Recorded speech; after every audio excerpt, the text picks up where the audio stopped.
What's up YouTube? Kyle here with KGB Knives out of Jacksonville, Florida. I just wanted to take the time to introduce myself and my new YouTube channel.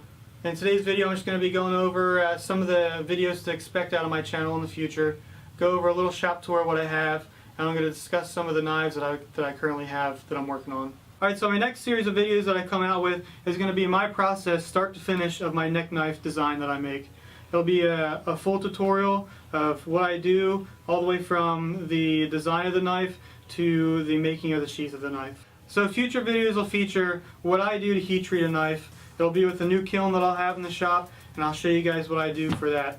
After that I'll have a destruction test. If I have enough viewers, it'll be a viewer selected knife that I'll build and then destroy at the end. And then after that I'll go through my sharpening techniques and what I use here in the shop to sharpen a knife. So now I'm just going to go over the knives that I'm currently working on.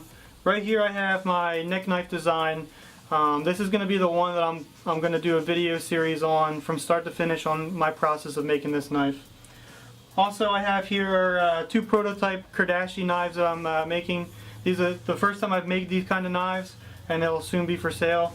So this is my fighter style Bowie knife. It's a short little 4.5 inch long blade, but I have two of these that I'm making right now. It's also the same design as my fighter Bowie that I have here. It's just a little bit longer for the customer that wanted it. He's a firefighter and he asked for it to be a little bit longer with a bigger handle on it. So other than that, these are the blades I'm currently working on. Alright, so now it's time for my shop tour. Right here I have my bandsaw. It's just a portable bandsaw that I mounted up to my workbench here. I used to use an angle grinder with a cutoff wheel, but this thing really cuts down on the amount of dust and the noise that the angle grinder had, and it's a little bit more versatile than the angle grinder was.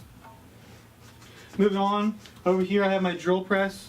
I went out and picked up a little cheap XY axis for my drill press to make it a little makeshift milling machine until I can get enough money to buy one.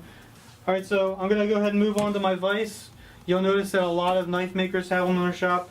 It's almost another workhorse in a knife maker shop. I've got two more that I'm getting ready to install, but this is a really handy tool here. Going on from there, I have my little bench grinder.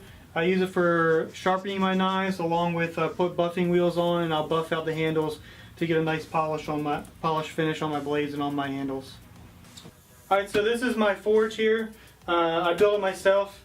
I also have it set up to a pit. I originally designed it and made it for forging out blades and things like that, and it kind of became a heat treating kiln until I could afford one. I'm getting ready to replace this. I'm going to go pick up a new kiln later this week made by Kenjan, and that's what I'm going to be using to heat treat my knives once I get that from then on.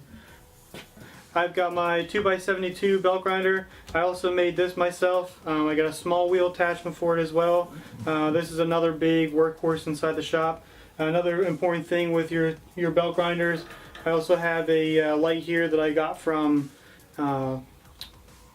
IKEA that I use to get some good lighting when I'm grinding and things like that. Alright, so this is my filtration system. Since I've added it to the shop, it has done a tremendous job at reducing the amount of metal dust that's been in here. Of course, I still wear my respirator that I have, but as far as when I get done grinding and things like that, the next day I come in here and there isn't a bunch of metal shavings and metal dust laying on top of everything. So this is really worth the money that's spent on it. That's it for today's video. Thank you guys for tuning in. If you have any further questions, go ahead and check out the links below for my Facebook and Etsy page. Please like, subscribe, or comment to this video.